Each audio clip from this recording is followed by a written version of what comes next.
14 days now since Dec passed away. And no, it's not getting any easier. I don't think I'm in the shock now of actually being there when it happened, but it definitely doesn't get any easier at all. Today I've been trying to write his eulogy, which was really pretty difficult. How do you put into words nearly 25 years? That was pretty hard. So yeah, things definitely don't get any better whatsoever. I still wake up in the morning and don't actually know if it's real, and that's the hard thing, is trying to is it actually real? You know, this time 2 weeks ago I was massively in shock, and the day before that he was here. Nothing makes sense anymore. Our story began on the 3rd of October 1998, the day my world changed forever, when I first met Declan, the person I held in my arms and fell utterly in love with. That day will forever be in my memory as the day that the deepest bond of my life was made. As a very young mom-to-be, I'd made a deal with God. I would treasure this child as a gift from him. I'd make sure that this precious little gift would never doubt, even for a moment, how loved he was, how special he is. I knew it might not be possible to give him many material things. Apart from his Moses basket and some of his clothes, much of what he had as a baby was second-hand. But I promised God that I would give him everything that money couldn't buy. Our bond quickly grew with every moment that we made, with a kiss on his forehead every night and being told, "I love you to the moon and back, times infinity." And I told him if there was any time we were ever apart, he could look up into the night sky and know that he and I were seeing the same part of the moon. On a sleepover, look at the moon, I'll be looking at it too. I think back to the things he enjoyed as a very young child.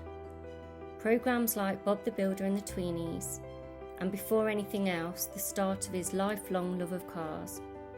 From as early as he was able to hold a toy car, there would always be a car, as he called them, in his hand, with any surface becoming a racetrack. It means a great deal to me that even the last time he was able to go to La Rosse, he was given a little Bugatti by one of his friends there. He would joke that he had petrol running through his veins and could name most cars just by their headlights. Two of the characters in the Tweenies are Jake and Milo, and they remind me of Dec and his great friend Reese. Dec was like Jake, the quieter one. Reese was like Milo, the go-getter in those stories. Jake might seem to take a back seat for a while, and like Jake, Dec was happy to observe at first, but when he came to say something, people listened. It would hit the mark. Something thoughtful, helpful, interesting, and so often very, very funny. We shared such happiness, and that continued throughout Declan's life, even though once his condition was diagnosed, behind every smile from that day onwards, there was also a tear. It was the 3rd of July 2006 that the diagnosis of Duchenne muscular dystrophy was made, which turned our lives on its axis. He was still my little cheeky freckled-faced 7-year-old, but I knew our journey would take a very different direction from that day forward. As I walked back to the children's outpatients playroom and helped Dec up onto a rocking horse, I saw a poem on the wall. A meeting was held quite far from earth. It's time again for another birth, said the angels to the Lord above. This special child will need much love. His progress may be very slow, accomplishments he may not show, and he'll require extra care from folks he'll meet way down there. He may not run or laugh or play, his thoughts may seem quite far away. In many ways, he won't adapt, and he'll be known as handicapped. So let's be careful where he's sent. We want his life to be content. Please, Lord, find the parents who will do a special job for you. They will not realise right away the leading role they're asked to play. But with this child sent from above comes a stronger faith and a richer love. As soon as they'll know the privilege given in caring from this gift from heaven, their precious charge, so meek and mild, is heaven's very special child. I knew at that moment what a privilege it was to be Dec's mom, and how he was still going to have the most amazing life. Over the next 5 years, he lost the ability to stand, walk, and eventually needed spinal surgery due to his spinal muscles being too weak to keep his spine. The surgery was a long, distressing 9 hours for me, fearing the worst. But he came through it, and soon after he began to come round. His head was gently bobbing, and after a moment I realised it was because there was music playing in the background. The music was "I'm Sexy and I Know It." Duchenne's didn't define Dec. In his case, he defined it. It was only a very tiny part of who he was, and the way that he lived with it showed so much about his character. In 2015, we set sail on our first cruise. Now flying was incredibly difficult, only to end up in the air, being airlifted to a hospital in France after Declan had sepsis and liver failure. I was told that he wouldn't make it through the night while I sat stroking his hair and praying for a miracle. The following days were a waiting game, as the doctors told me it would be hard enough for a healthy person's liver to recover, let alone Declan's fragile body. A few days later, blood tests showed that there was a slight improvement with his liver, and he started to be able to speak. I was warned to stop being so excited, as he still had a long way to go and the prognosis was still bleak, to which I replied, "You don't know Dec, he'll be fine." And sure enough, he was. And he joked about being the second coming. Dec was my soulmate. We were a team. He was determined to live life, and we tried as hard as we possibly could to defy predictions, even regularly massaging his calves and doing stretches to enable him to still wear his Air Force Ones. On paper, he shouldn't have been eating, but somehow he had made his body teach itself not to aspirate. There was an occasion where he was asked how he could possibly know where an infection he had was located, but he was proved right that it was in actual fact the lower part of his right lung. He stayed in mainstream school, becoming prom king, went to college, but his greatest achievement was learning to drive with only his hands in a massive Mercedes Sprinter, which was quickly replaced with his beloved Ford. The freedom and normality that he felt from driving was breathtaking. He even drove us all the way to Norfolk while singing along to Radio 1. In reality, he actually didn't in any way realise how special he was. When he learnt to drive, he thought it was normal, just something everybody else was doing. He often didn't understand the enormity of the ways that he was managing to live life to the full, as far as he possibly could. Dec was a kind, funny, beautiful soul.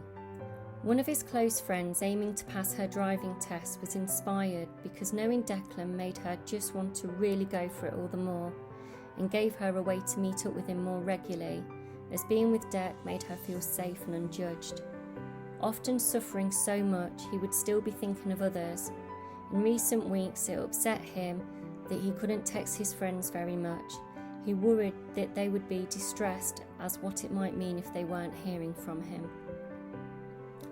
His van also brought us to the Ford Club, a wonderful bunch of people who quickly became like family, not once treating Dec any differently, and giving him the friendship group and a sense of belonging which he had been hoping for. Not quite the Torettos living in Los Angeles driving Dodge Chargers and R34 Skylines, but Lester driving STs and Cosworths, meeting at pubs, our own little fast and furious family. I miss him making me laugh, the eye rolls, the things he said, his joke about putting his foot down. We always carried on using natural expressions like, "Are we going for a walk?" But his one-liners were never far away. Sometimes after, "Are we going for a walk?" his reply would be, "That would be a flipping miracle." He sometimes in frustration thought of himself as still a child, less streetwise than he wanted to be, but he had the wisdom and maturity beyond what a 24-year-old should have to have. at such a young age to be reflecting on your own mortality, when he loved a film such as Avatar, to be afraid he might not get to see the sequel, which thankfully he did, to be choosing an eco-casket for his funeral. However, this reflected his love of the premise of Avatar, one of his favourite films. The idea of people being powered by the earth, by the trees, and at the end of life their spirits passing into the roots of those trees. He chose a natural burial because he believed that the body should become one with nature and be part of the earth and the trees and animals that the earth sustains. To me, Dec was the sun, the heart of the universe, the source of light and warmth, which without there could be no life on earth. When he was given the prognosis of months to live, he felt it was the kick up the arse to really live, and he created a bucket list.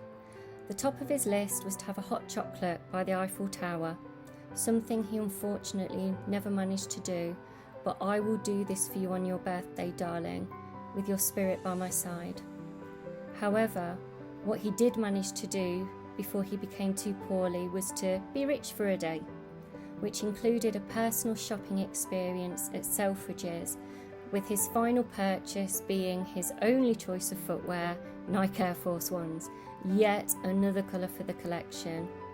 His Air Force Ones, his glasses, and of course his van were and will always be his trademark. Another wish was to meet his favourite YouTuber, Tom, who is here today, showing that meeting my boy once was enough to be blessed with the Dec effect, which is unforgettable and inspiring. Recently, I'd been doing mindfulness with Dec to help calm him when the discomfort and frustration got too much. On his final morning, we used the colour yellow, being a comforting colour, the colour of the sun, a colour that to us meant peace and tranquility.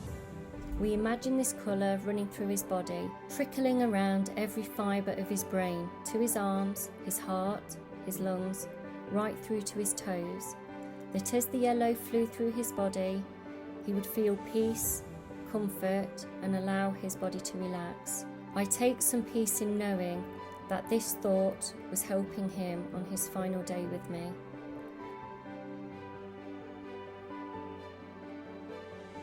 I take some peace in that fact, and on the last day, if there had to be a goodbye, this was how it was written. There was no hospital, no tubes, no carers. It was just the two of us having a heartfelt chat, even about how soulmates aren't necessarily partners, and that he hasn't missed out, as I've been here all along, when his heart took its last beat and part of mine died.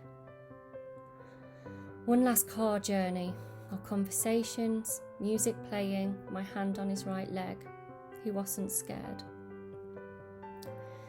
In the story of my life, as in any novel, if the key person has left the scene, that person is part of the whole book right through to the end. He will always be the lead character in my story. There won't be a chapter that he isn't in. It's true that with the gift of this child, heaven sent, came stronger faith and richer love. Such a blessing in sharing my life with him. God bless you, my baby. I said you were too good for this world. I ask God to surround you with love and to keep me always knowing that you are close, sharing your strength with me, holding my hand through life.